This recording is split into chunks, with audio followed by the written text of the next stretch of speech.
Hello everyone, welcome to all. Today we will discuss about electron spin resonance spectroscopy. Electron spin resonance spectroscopy or EPR, electron paramagnetic resonance spectroscopy. Electron spin resonance spectroscopy chemistry की वो branch है जिसमें हम वो molecule जिनमें unpaired electron होते हैं उनका आइडेंटिफिकेशन करते हैं, उनकी कैरेक्टरिस्टिक्स की स्टडी करते हैं जिनमें अनपेयर्ड इलेक्ट्रॉन्स होते हैं। और जैसा कि हम जानते हैं कोई भी वो स्पीशीज, वो मॉलिक्यूल, वो कंपाउंड जिसमें अनपेयर्ड इलेक्ट्रॉन होते हैं उनको क्या बोलते हैं? Paramagnetic substances.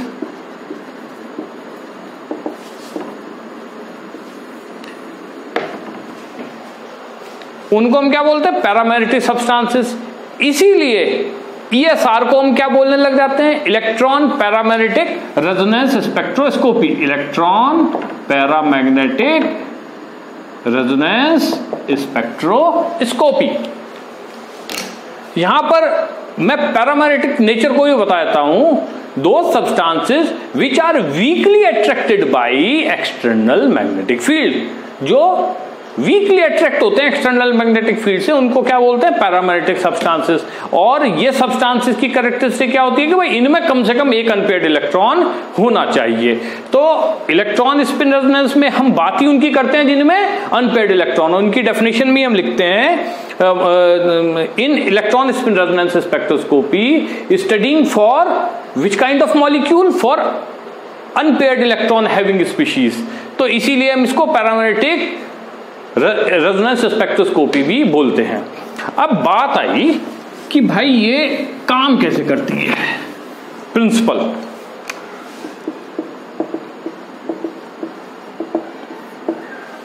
ESR का प्रिंसिपल क्या है? बड़ा सिंपल सा प्रिंसिपल है, कुछ कुछ मिलता जुलता NMR से, कि जैसे NMR में मैग्नेटिक फील्ड अप्लाई करते हैं और न्यूक्लियस के जो प्रोटॉन होते हैं वो उस एनर्जी को एब्जॉर्ब करके अपने न्यूक्लियर एनर्जी लेवल्स में शिफ्ट हो जाते हैं, कुछ कुछ मिलता जुलता सा है।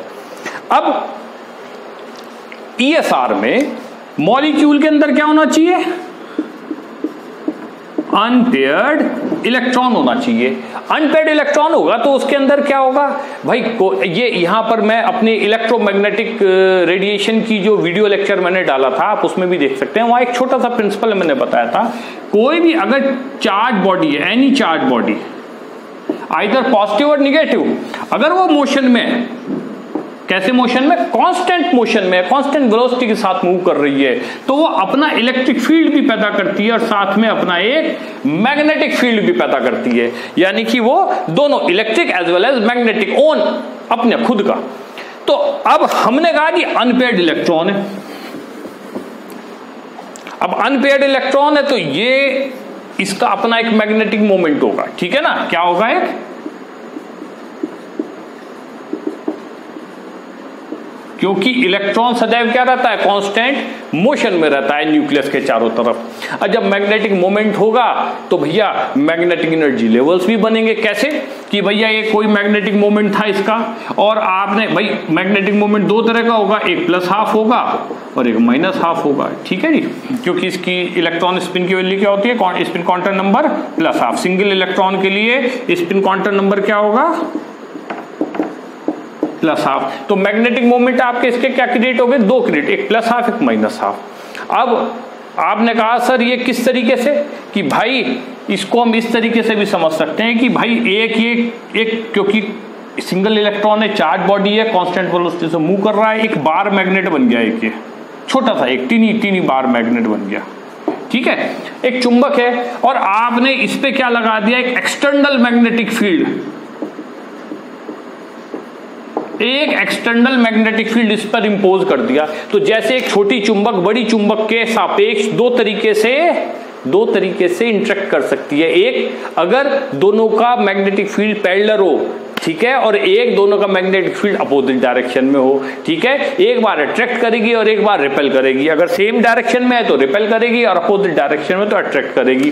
तो किसी भी इलेक्ट्रॉन का जो मैग्नेटिक मोमेंट है एक्सटर्नल मैग्नेटिक फील्ड में दो तरीके से इंटरेक्ट करेगा, एक बार उसके अट्रैक्ट करेगा और एक बार उससे रिपेल करेगा, यानी दो ऊर्जा लेवल हमारे पास डेवलप हो जाएंगे। ठीक है ना। आपने कहा जी ये एक इलेक्ट्रॉन था, ये इसका एनर्जी लेवल था, आपने इस पर एक्सटर्नल मैग्नेटिक फील्ड इंपोज कर दिया, इसके एनर्जी लेवल दो भागों में विभक्त हो गए। ये एक एनर्जी लेवल है E1 मान लेते हैं, या इसको कह देते हैं माइनस प्लस E½ और इसको बोलते हैं माइनस E½ ये इसको ऊर्जा लेवल इस तरीके से रिप्रेजेंट करते हैं।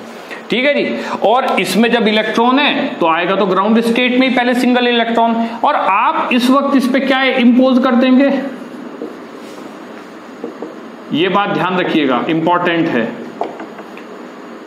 Microwave radiation.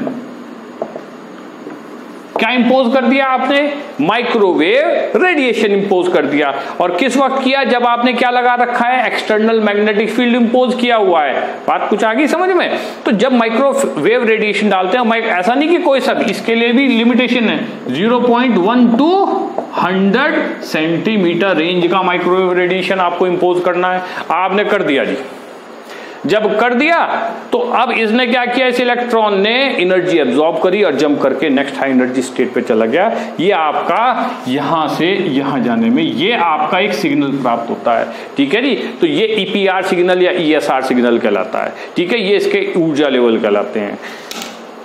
अब ये बेसिक प्रिंसिपल है कि भाई स्पेक्ट्रोस्कोपी में होता क्या, कैसे इलेक्ट्रॉन एनर्जी एब्जॉर्ब करके हाई एनर्जी स्टेट में शिफ्ट होता है। तो सिंपल तरीका है कि आपका एक इलेक्ट्रॉन अनपेयर्ड है, उसका अपना एक मैग्नेटिक मोमेंट होगा। मैग्नेटिक मोमेंट पे जब आप उस मॉलिक्यूल के ऊपर एक्सटर्नल मैग्नेटिक फील्ड इंपोज करेंगे तो उसके ऊर्जा लेवल दो तरीके से बढ़ जाएंगे, एक बार पैरेलल वे में, एक बार एंटी पैरेलल वे में। तो दो ऊर्जा लेवल जनरेट हो गए। वो दो ऊर्जा लेवल पे जब आप क्या करेंगे, बाहर से माइक्रोवेव रेडिएशन इंपोज करेंगे, इलेक्ट्रॉन माइक्रोवेव एनर्जी को एब्जॉर्ब करके हाई एनर्जी स्टेट में शिफ्ट होता है नेक्स्ट हाई एनर्जी लेवल में। तो इस प्रक्रिया को हम ESR स्पेक्ट्रोस्कोपी में डिटरमाइन करते हैं। इसके आगे इसके फर्दर कंसेप्ट भी चलेंगे कि भाई जीरो फील्ड स्प्लिटिंग, यहाँ पे एक कंसेप्ट आएगा, क्रैमर डिजेनरेसी आएगी उसी के अंदर, फिर हाइपर फाइन स्प्लिटिंग की। सर क्या यही केवल हमें एक ही मिलेगा सिग्नल? नहीं, इसकी स्प्लिटिंग होती है। मतलब इस जिसमें भी भाई एटम के अंदर इलेक्ट्रॉन होगा या मॉलिक्यूल का इलेक्ट्रॉन होगा तो उसके अंदर न्यूक्लियस होंगे, न्यूक्लियस के प्रोटॉन भी होंगे। उस प्रोटॉन का अपना क्या होगा, एक न्यूक्लियर स्पिन होगा। न्यूक्लियर स्पिन यानी कि प्रोटॉन का मैग्नेटिक फील्ड होगा। अगर ये इलेक्ट्रॉन, ठीक है ना, जो ये इलेक्ट्रॉन है यहाँ पे जो एक्साइट हो रहा है, इस वक्त जो इसको लेके क्या बोलेंगे, इलेक्ट्रॉनिक स्पिन स्टेट। ये इलेक्ट्रॉनिक स्पिन स्टेट में जंप कर रहा है। और जब इसका इंटरेक्शन कहां पर हो रहा है, न्यूक्लियस में मौजूद प्रोटॉन के मैग्नेटिक मोमेंट के साथ, तब उस वक्त ये एनर्जी लेवल फर्दर स्प्लिट कर जाते हैं, जिसको हम हाइपर फाइन स्प्लिटिंग बोलते हैं। क्या बोलते हैं? Hyper fine splitting. वो हम नेक्स्ट वीडियो लेक्चर में बात करेंगे कि किस तरीके से आपका ये हाइपर फाइन स्प्लिटिंग कंसीडर की जाती है। अभी आज केवल हम इसके बेसिक प्रिंसिपल पे ही बात करते हैं। अब हम इसके बाद देखते हैं कि किस तरीके से इसमें ऊर्जा लेवल में बदलाव आता है या कितने टाइप के इसमें बैंड होते हैं। दो बिंदु अभी और छूट गए थे जो अभी मुझे ध्यान आए हैं। पहली चीज कि भाई ESR और NMR में बेसिक फर्क क्या है। ESR और NMR में एक छोटा सा बेसिक डिफरेंस है।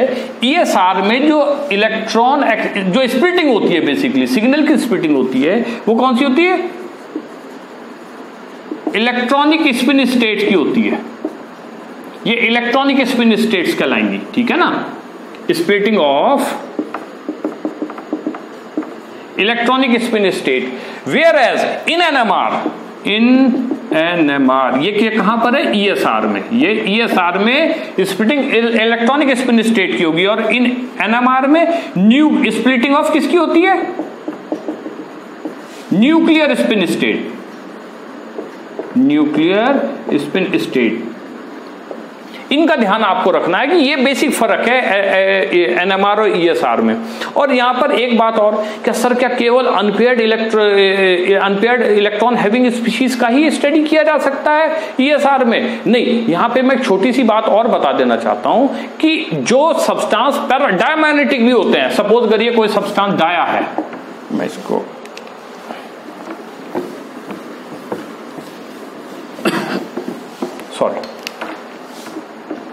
कोई डायामैग्नेटिक सब्सटेंस है, लेकिन अगर उसे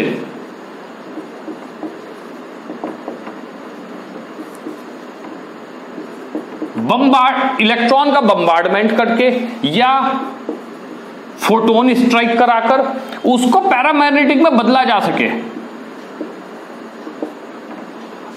यानी कि हम किसी भी मेथड से अगर किसी डायमैग्नेटिक को पैरामैग्नेटिक में कन्वर्ट कर देते हैं, इलेक्ट्रॉन का बम्बार्डमेंट करा के या उस पे फोटोन डाल के एक इलेक्ट्रॉन एक्साइट करा दिया, जो पेयर्ड इलेक्ट्रॉन थे वो आपका किस में कन्वर्ट हो गया? अनपेयर्ड में हो गया। तो वो आपको क्या देगा? ईएसआर स्पेक्ट्रोस्कोपी में अपना सिग्नल देगा, हम उसकी आइडेंटिफिकेशन या उसका इल्यूसिडेशन कर सकते हैं। ठीक है, ये दो बिंदु मेरे छूट गए थे जो बताना मैं भूल गया था, वो आपको बता देता हूं। अब एक छोटी सी बात और यहां पर है, ऑरिजिन ऑफ सिग्नल।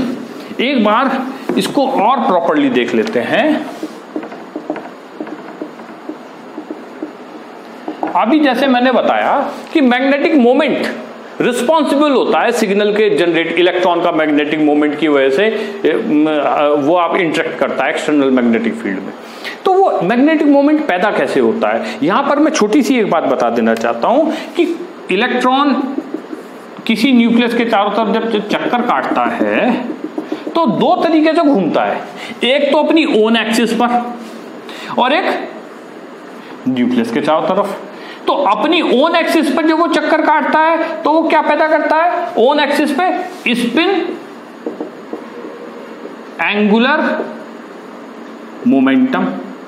ये मैं अपनी लास्ट वीडियो लेक्चर में भी जब इलेक्ट्रोमैग्नेटिक स्पेक्ट्रम पढ़ाया था वहां पर भी ये सब चीजें बात कर चुका हूं, आप वहां पर भी देख सकते हैं। इसका लिंक उस वीडियो का लिंक मैं इस यूनिट के साथ डाल दूंगा, ठीक है ना। दूसरा क्या होता है, जब ऑर्बिटल जो ऑर्बिट में चारों तरफ घूमता है, ये क्या पैदा होता है? Orbital angular